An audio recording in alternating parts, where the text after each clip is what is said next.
Bhagavate Vasudevaya. Om Namo Bhagavate Vasudevaya. Om Namo Bhagavate Vasudevaya.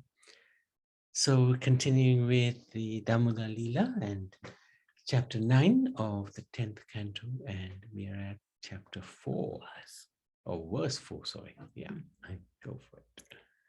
Stanya kama ashadya mathanantin jananin hari kritvadade manthanan nyashate pritim avahan.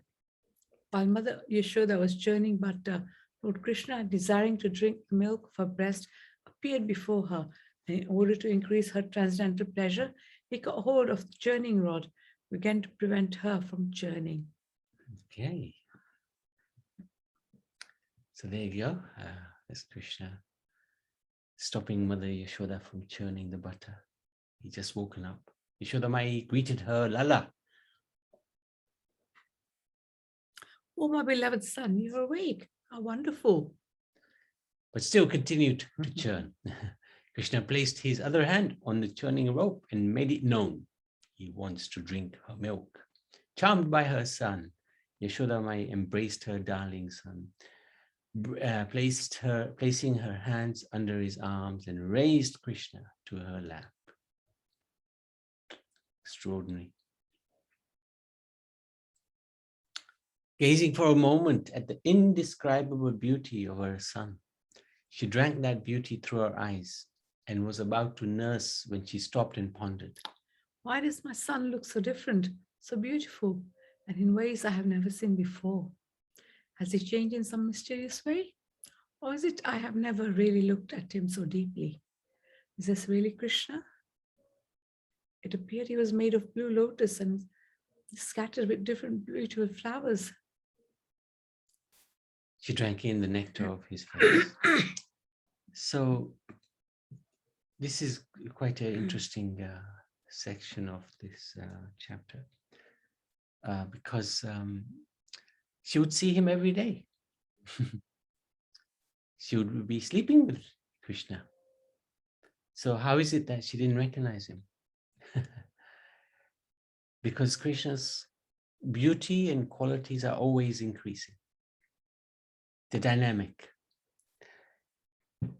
We shouldn't think that spiritual world is boring old place. Same old happens. No. The qualities there are always increasing, not just of Krishna, but of the spiritual world itself, and also of the jivas who live there. It's a very dynamic place. And an example was given when Krishna was in Dwarka. Again, I think this is in the Bhagavatam, maybe the 11th canto. One time he saw his reflection in the mirror. And Krishna wondered, who is this very beautiful person? He didn't recognize himself because these qualities are always increasing. So it's very interesting how the spiritual dynamics works. Not that we really know, but we have a little glimpse of his qualities and how they're always increasing in their beauty. Krishna raised the soft petals of his hand and touched her cheek, so being assertive, and said, "Mother, I am hungry," reprimanding herself why she was being so selfish and enjoying her son instead of serving him. She said, oh, so this is Yashoda Mai gazing at Krishna. Who is this beautiful boy? Poor thing, my little darling. You must be hungry after sleeping so long.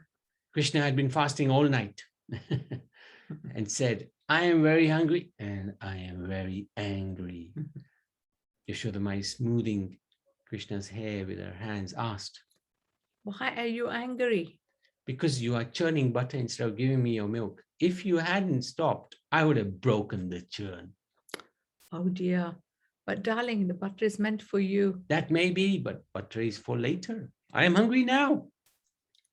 Yashoda Mai marveled at his intelligence, who was only 3 years old, and teased him. And why are you talking? Why don't you drink? She got the final word. The milk poured out from her breast into the Lord's mouth. Sometimes a little milk will spill from the edge of Krishna's mouth, and Yashoda Mai would try to wipe the drops from his face with the edge of her veil. So let's do another verse as well.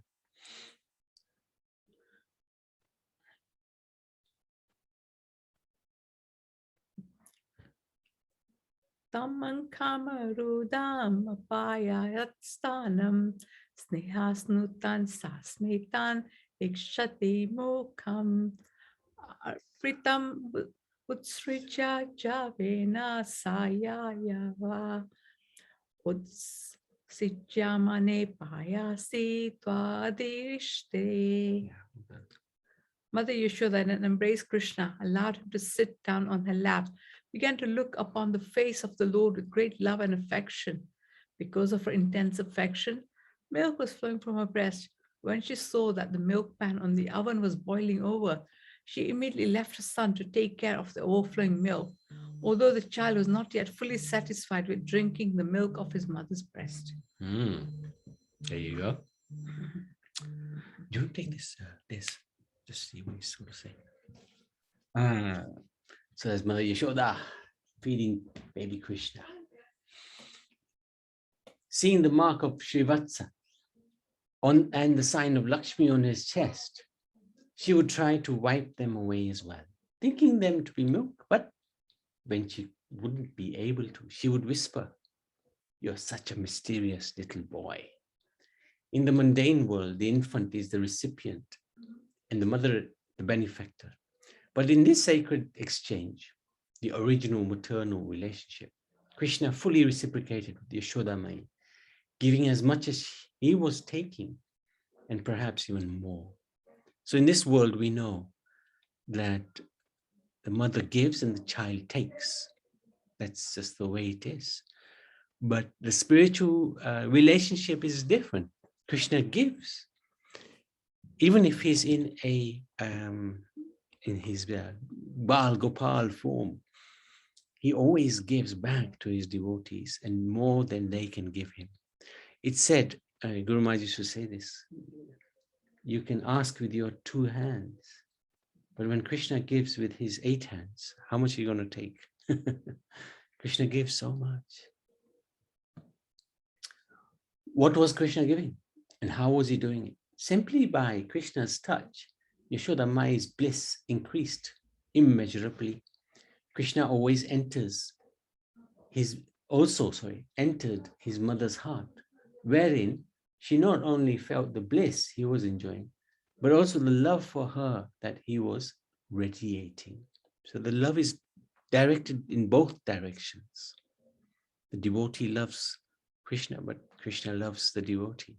And of course, Krishna's love for the devotee is greater, except for Radharani. And this is what Krishna was trying to understand. How can Radharani love me so much more?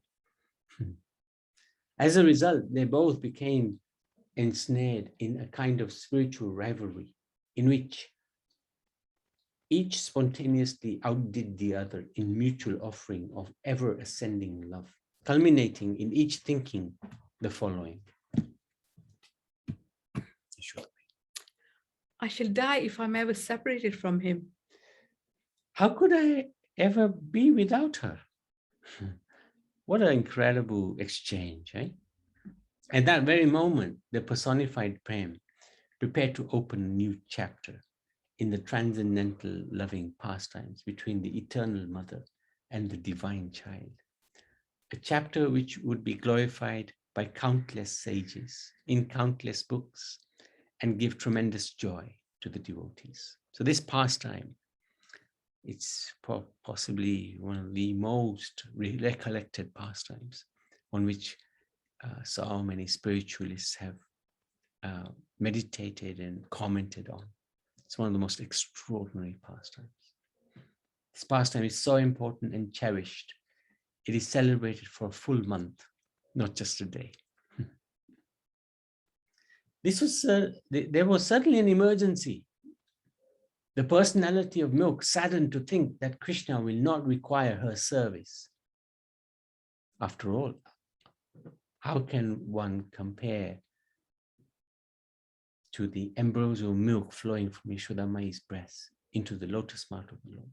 So in desperation, the milk decided she could not live anymore if her service to Krishna is made redundant, started to boil over and jump into the fire.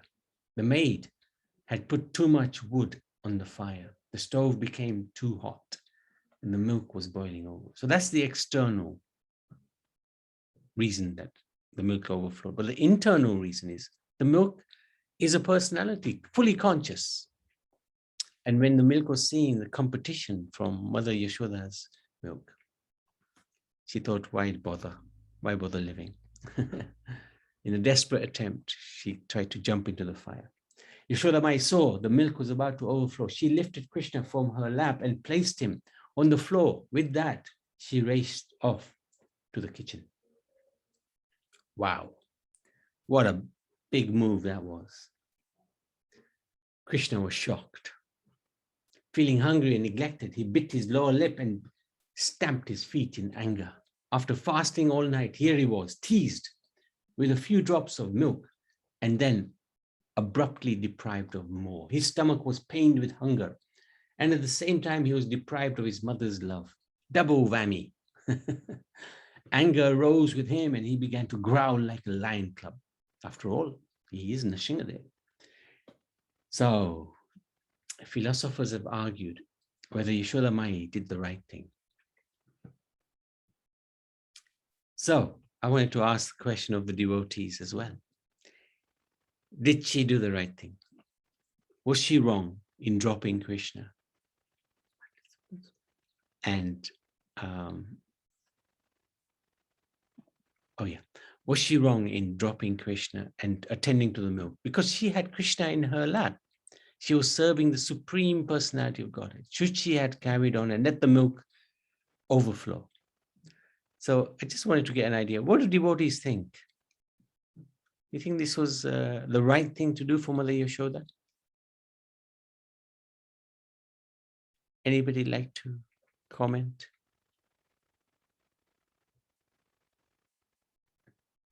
Everybody asleep? Yeah. Hare Karuna. Krishna Prabhu. Hare Krishna Prabhu. Okay, Sitaram, yes. You know, when we see that Yashoda Maya, she's mother of the Lord, but she does not know. She did not know that she's Kanhaiya is the Lord. She did not know, but he just performed. She just performed her duty as a mother, simple mother.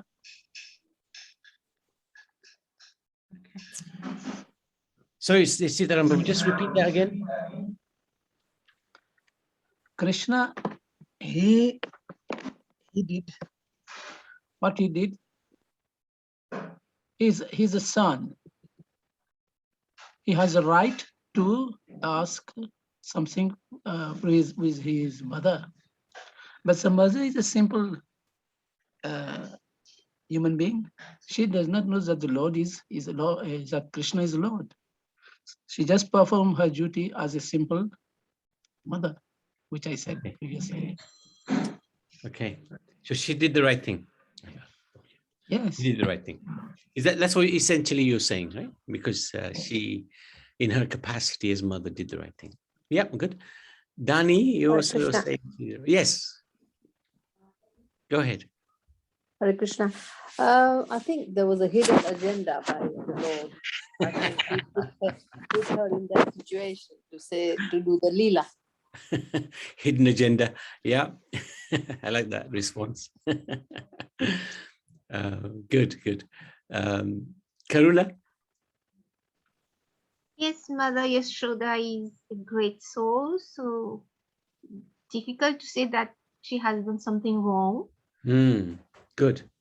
And just like Mataji Kamakshi said, that's all Lord Krishna's Lila. Hidden agenda. Yeah, no, that sounds good. That sounds good. But it does make sense, doesn't it? Krishna has always have some sort of, he wants to perform the Leela, so he put people in that sort of situation. So Mother Yashoda whether she liked it or not, or whether she would have been right or wrong. It was just the way Krishna gets everybody into their little situation, I think. Hare Krishna. Danny's also saying the same. That's good, interesting. Kaushalya Maji, any opinion from you? Was Mother Yashoda right to drop Krishna? Yes, Prabhuji. She did the right thing, I think. So poor Krishna was wrong. No one's on his side. Oh dear. Oh dear, dear me. She had to attend to the milk quickly and would have been encumbered. Okay, there's one argument. She could have taken her son with her. But if she had, that would have encumbered her. And if she'd carried him with her, she could have even dropped him because she was in a rush to get to the, to the stove. Is it reasonable, however, to abandon one's hungry son for a pot of milk, especially when we are surrounded by Braj's milk-soaked pastures?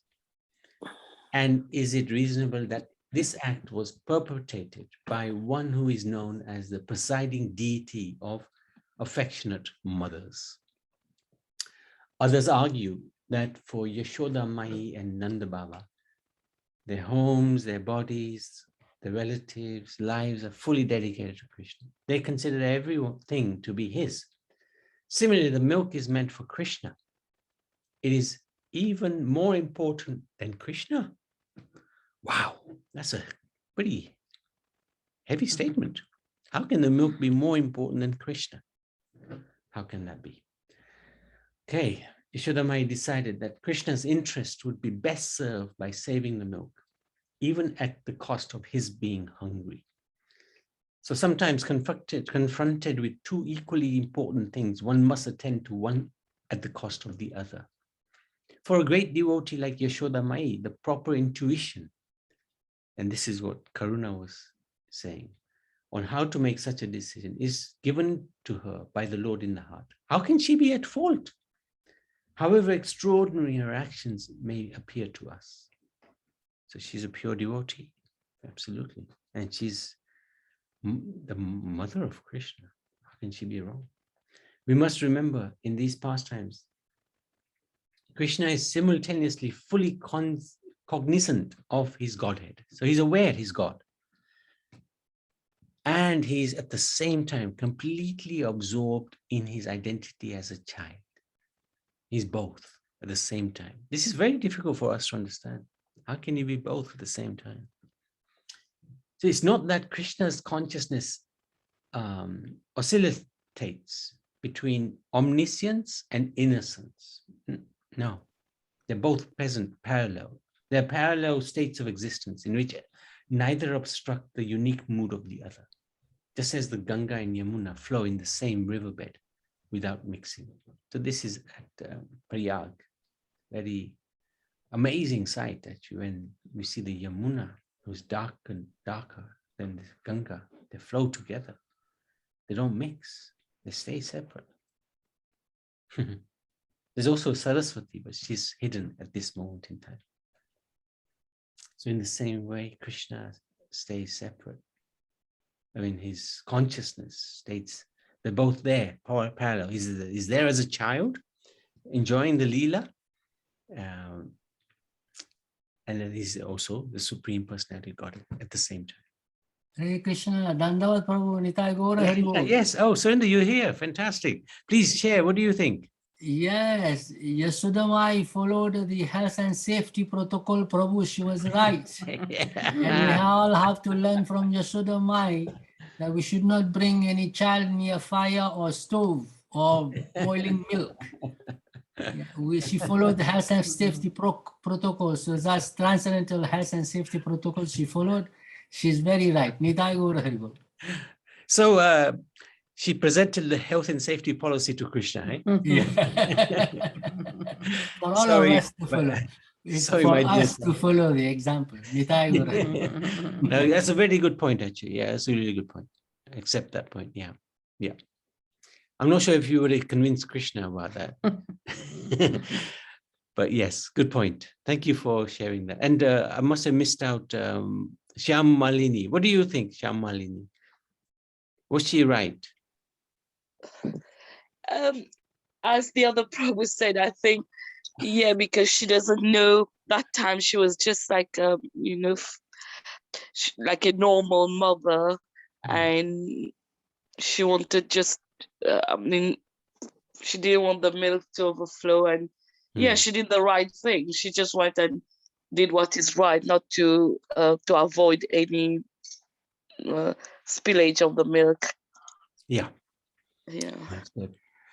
There are other examples of this where one leaves,